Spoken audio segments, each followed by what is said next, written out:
Da.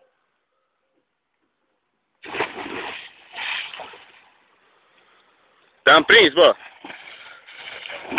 Hai că nu-l opresc până nu vii.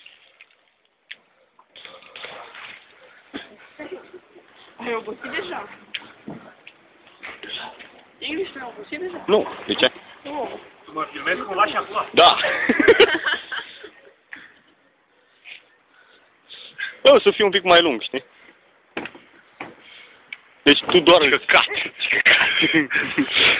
Tu doar îl ții, mă, măi. Hai. Am apăsat pe ceva nou. Nu, n-ai apăsat pe nimic. Auci! Era să dai cu pula de pământ. Dar tu te ia, mă, de acolo.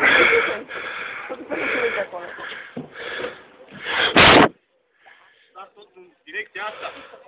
Cum vrei tu? Se vede bine. Da.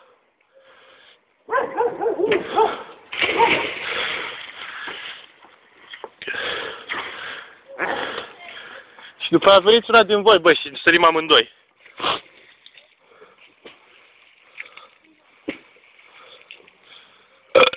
Ova.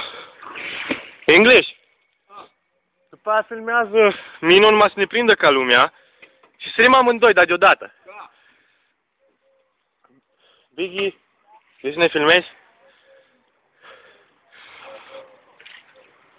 Azi? Și vezi cumva să ne prinzi din cap până în picioare, vezi că s-au dat un pic. Uai. N-are nimic, stai liniștită.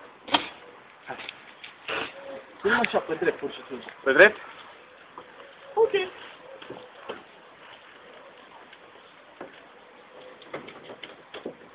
Și ne prinzi pe amândoi așa. Aha.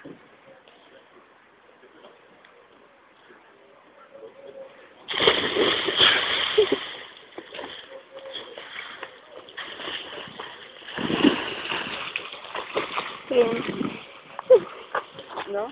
Care dintre? Edi sau? Ce ori că nu uite de ea?